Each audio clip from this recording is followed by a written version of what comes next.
बिस्मिल्लाहिर्रहमानिर्रहीम। Skeletal system से related एक छोटा सा टॉपिक, बोन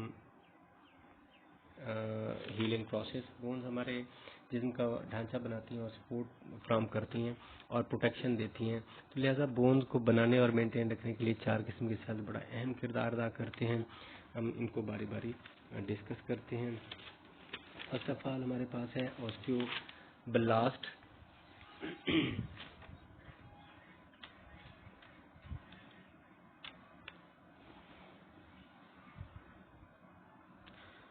ऑस्टियोब्लास्ट इसको हम कहते हैं कि न्यू बॉर्न टिश्यूज फॉर्मेशन में अहम किरदार अदा करता है, यानी कि बोन के नए सेल बनाने में बड़ा अहम किरदार अदा करता है ऑस्टियोब्लास्ट।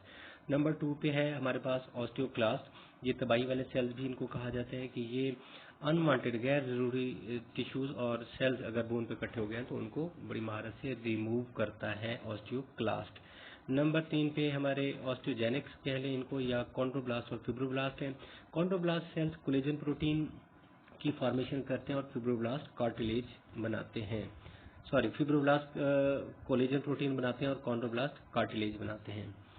नंबर 4 पे है ऑस्टियोसाइट्स। ऑस्टियोसाइट्स जो है वो हमें बाकी सेल्स को सिग्नल प्रोवाइड करते हैं कि अगर कहीं पे मेंटेनेंस की ज़रूरत है तो रिपेयरिंग की ज़रूरत है, तो ये बाकी तमाम सेल्स को सिग्नल प्रोवाइड करते हैं कि भाई आएँ और वहाँ पे अपना काम करें। ये साइज के लिहाज से बड़े सेल्स भी होते हैं ऑस्टियोसाइट्स। फॉर एग्जाम्पल कहीं पे जिसम के किसी भी हिस्से पे रिपेयरिंग की ज़रूरत है, तो बोन्स में फ्रैक्चर हो गया तो बोन्स कुदरती तौर पे हील करने की सलाहियत रखती हैं। ये दोबारा खुद ब खुद हील अप हो जाती हैं, बहाल हो जाती हैं, रिकवर हो जाती हैं। इसकी 5 स्टेजेस होती हैं जिसको हम बारी बारी डिस्कस करते हैं।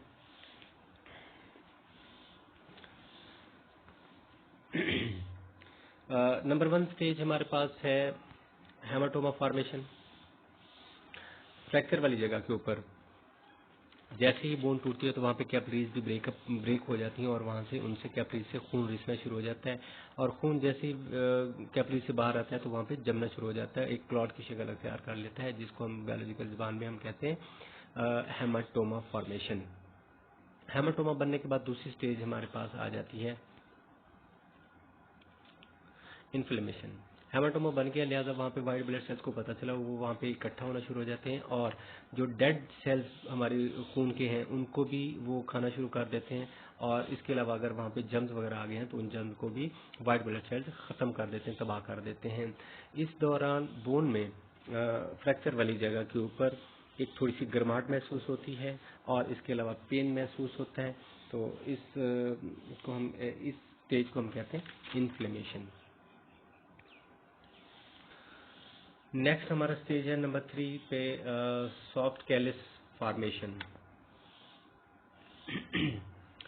फ्रैक्चर वाली जगह के ऊपर सॉफ्ट कैलिस फॉर्मेशन वाली स्टेज में बोन फार्मिंग जो सेल होते हैं यानी कि ऑस्टियोब्लास्ट, वो फ्रैक्चर वाली जगह के ऊपर उसको रिपेयर करने में लग जाते हैं। इस दौरान सबसे पहले नई ब्लड वेसल्स बनना शुरू हो जाती हैं, खून की नई नालियाँ बनना शुरू हो जाती हैं, और इनके साथ साथ कॉन्ड्रोब्लास्ट और फिब्रोब्लास्ट ये कार्टिलेज और कोलेजन प्रोटीन बनाना शुरू कर देते हैं। और इससे क्या होता है कि फ्रैक्चर वाली जगह के ऊपर एक सॉफ्ट सा मांस इकट्ठा होना शुरू हो जाता है, इकट्ठा हुआ नज़र आता है। वो पल्पी थोड़ा सा सॉफ्ट होता है, हार्ड नहीं होता, इसलिए उस सॉफ्ट किस्म के मांस को हम कहते हैं soft callus formation. Soft Kallis formation बड़ी अहम स्टेज है। इस दौरान अगर स्ट्रेस पड़ता रहे, बोन के ऊपर हिलती जुलती रहे, तो बोन की हीलिंग में ज़्यादा टाइम लग सकता है। लिहाजा ये क्रूशियल स्टेज है, इसको फिक्स कर दिया जाता है बैंडेजेस लगा के या प्लास्टर लगा के, इसको इमूवेबल बना दिया जाता है ताकि ये हरकत ना करे और फ्रैक्चर बड़ी जल्दी से हील अप हो सके।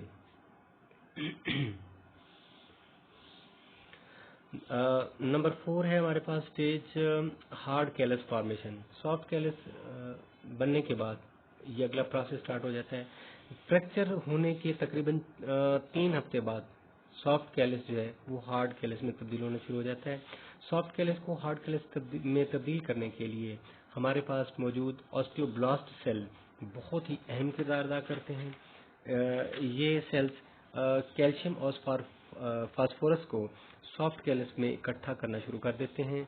तो कैल्शियम और फास्फोरस उनके हार्ड होते हैं, इस दौरान वो सॉफ्ट कैलस में सख्ती आ जाती है, हार्डनेस आ जाती है बोन में, और इसको हम कहते हैं हार्ड कैलस फॉर्मेशन। वो जो नरम और पल्पी था वो अब हार्ड कैलस बन जाता है।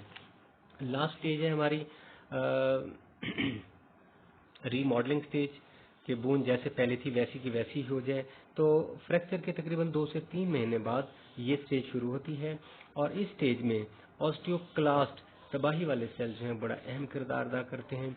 ये सेल्स वो फ्रैक्चर वाली जगह के ऊपर जहाँ पे एक्स्ट्रा मास इकट्ठा हुआ था उसको बड़ी महारत के साथ आहिस्ता आहिस्ता तोड़ते जाते हैं, और जो पहले वाली शेप होती है बोन की वहाँ तक ला के उसको छोड़ते हैं, और इस तरह वो बोन जैसे पहले थी वैसी हो जाती है। इस स्टेज को हम कहते हैं रीमॉडलिंग।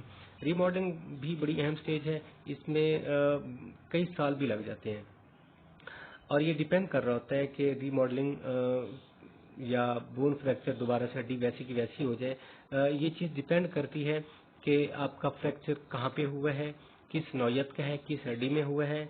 नंबर 2 ये डिपेंड कर रहा होता है कि आपको कोई हड्डियों की बीमारी तो नहीं है, या ऑस्टियोप्रोसिस जैसे कि है हड्डियां भुरने वाला एक बीमारी है हड्डियां भुरने की ऑस्टियोप्रोसिस, अगर ये है तो फिर वो ज़्यादा देर फ्रैक्चर लग सकती है। फिर इसके बाद डिपेंड करता है कि आप फूड कैसी ले रहे हैं, खुराक कैसी ले रहे हैं, कि आया कि आपको प्रोटीन की ज़रूरत है, प्रोटीन वाली खुराक ले रहे हैं या सब्जियां ले रहे हैं।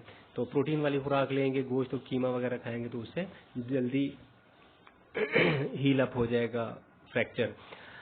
इसके अलावा डिपेंड करता है कि आपने जो फ्रैक्चर वाली जगह के ऊपर उसको किस तरह से फिक्स अप किया है। आया कि वहाँ पे सादा पट्टी करवाई है तो वो बोन हिलती जुलती रहेगी, इस तरह देर लग सकती है, और अगर वहाँ पे प्लास्टर करवा दी है तो वो ज़रा बोन फिक्स अप हो जाएगी, तो वो ज़रा अच्छे तरीके से और जल्दी हील अप हो जाएगी। इसके अलावा अगर आपने उसमें रॉड्स डलवा दिए हैं तो रॉड्स डलने की वजह से ज़्यादा जल्दी से वो बोन फॉर्मेशन हो जाती है और बोन हील अप जल्दी हो जाती है, क्योंकि वो फिक्स हो जाते हैं अपनी जगह के ऊपर, रॉड उनको कायम रखते हैं हड्डियों को, तो लिहाजा बाकी सेल्स को अपना काम करने में बड़ी आसानी होती है और फ्रैक्चर जल्दी हील अप हो जाता है। तो उम्मीद करते हैं कि ये आपके लिए फ्रूटफुल होगा, इसको रीड आउट कीजिएगा, सुनिएगा। अल्लाह हाफिज़।